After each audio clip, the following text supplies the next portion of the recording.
Dual core, quad core, octa core. अच्छा, ये सब नाम तो फोन या लैपटॉप खरीदते समय पक्का सुने होंगे, है ना? पर सवाल ये है कि इनका मतलब क्या है और ये परफॉर्मेंस के लिए इतने जरूरी क्यों हैं? चलिए आज इसी गुत्थी को सुलझाते हैं।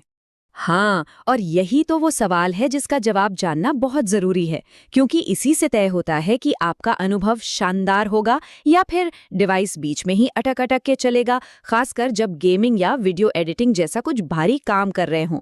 तो देखते हैं कि ये कोर्स की गिनती सीधे सीधे परफॉर्मेंस पर कैसे असर डालती। ठीक है, तो इस पूरी कहानी को समझने के लिए ना हमें एकदम शुरुआत से शुरू करना होगा, मतलब बिल्कुल बेसिक से। आखिर ये कोर बला क्या है?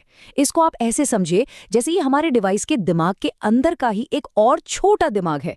टेक्निकली देखें तो कोर सीपीयू के अंदर एक छोटी सी प्रोसेसिंग यूनिट होती है और असल में यही वो हिस्सा है जो सारा भारी भरकम काम करता है। जितने भी कमांड्स होते हैं, जितनी भी कैलकुलेशंस होती हैं, सब यही होती हैं। इसे सीपीयू की असली ताकत, मतलब मसल पावर भी कह सकते हैं। इसको और भी आसान बनाना है तो चलिए एक मिसाल लेते हैं, इससे बात एकदम साफ हो जाएगी। मान लीजिए कि पूरा का पूरा सीपीयू हमारा दिमाग है, तो फिर हर एक कोर उस दिमाग का एक हिस्सा हुआ जो किसी एक खास काम पर फोकस कर सकता है। अब जाहिर सी बात है, दिमाग में जितने ज्यादा हिस्से होंगे वो उतने ही ज्यादा काम एक साथ कर पाएगा, है ना? चलिए अब थोड़ा सा टाइम में पीछे चलते हैं और देखते हैं कि ये टेक्नोलॉजी यहाँ तक पहुंची कैसे। ये सफर भी बड़ा दिलचस्प है कि कैसे हम एक सिंगल कोर वाले प्रोसेसर से आज के इतने पावरफुल मल्टी कोर प्रोसेसर तक आ गए जो हमारे स्मार्टफोन्स और लैपटॉप्स को चलाते हैं। तो देखिए, शुरुआत हुई थी सिंगल कोर प्रोसेसर से, मतलब एक बार में बस एक ही काम। फिर आए डुअल कोर और यहां से गेम बदलना शुरू हुआ। इसने पहली बार सही मायनों में मल्टीटास्किंग को मुमकिन बनाया। इसके बाद क्वाड कोर का दौर आया जो गेमिंग और वीडियो एडिटिंग जैसे भारी कामों के लिए एक तरह से स्टैंडर्ड बन गया। और आज आज तो ऑक्टा कोर प्रोसेसर बहुत आम हो गए हैं, जो भारी से भारी काम भी यूं समझिए कि मक्खन की तरह संभाल लेते हैं। अच्छा, अगर अभी भी थोड़ा कंफ्यूजन है तो कोई बात नहीं, बिल्कुल फिक्र मत कीजिए।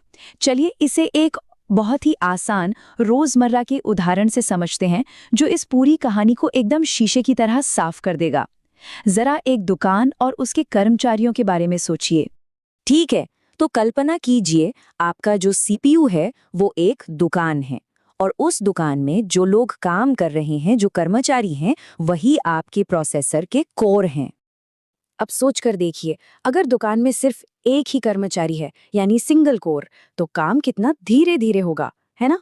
अब मान लीजिए आपने 4 कर्मचारी रख लिए यानी कोड कोर, तो काम की रफ्तार काफी बढ़ जाएगी। लेकिन अगर 8 कर्मचारी हों, मतलब ऑक्टा कोर, तो सोचिए एक ही समय पर कई ग्राहकों को संभाला जा सकता है और सारा काम एकदम तेजी से और बिना किसी रुकावट के होगा।